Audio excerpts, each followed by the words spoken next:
People often ask me, how bad is it to live alone?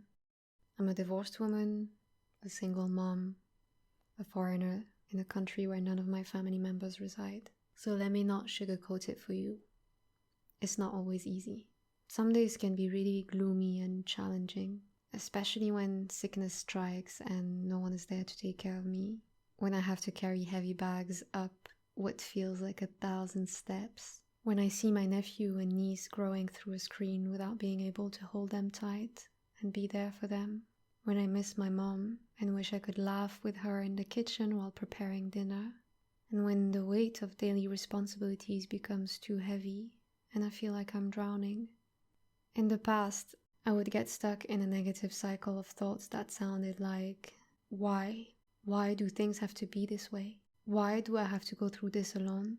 Why am I here? Why me? And then I finally realized that asking myself those questions was doing me no good.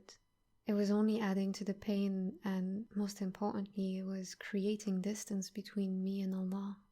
So I decided to surrender to divine wisdom and to accept the things that I couldn't change. And instead of asking myself why, I started asking myself a better question.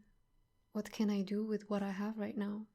This shed light on the countless blessings that Allah had bestowed upon me, but that I was incapable of seeing because I was too busy focusing on what I didn't have.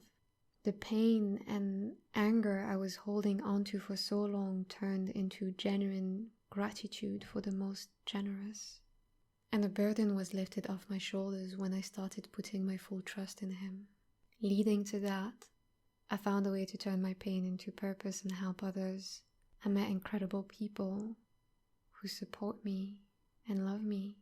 I became the peaceful mother I've always dreamt of becoming. I grew closer to my Creator. Truly, when you become grateful, Allah does increase you even more. After a lifetime of trauma, it wasn't easy to get here. I had to understand that confidence and peace would not come to me from external sources. For so long, I had been attached to people, places, and things, and it always led me to being disappointed and heartbroken. But when I made Allah the center of my attention, everything around me changed and I found the peace and ease I had been searching for my entire life. I wasn't abandoned and hurt anymore. I felt protected, loved, and cared for by the most caring, the most loving, the true and only protector. Suddenly, being alone wasn't synonym of being lonely anymore. It meant being with Him. I used to think that being divorced and being a single mom were the worst things that could ever happen to me. But over the years, I realized that losing my connection to Allah was the real calamity. And if you are listening to these words while traversing difficult times yourself, I want to remind you a couple of things.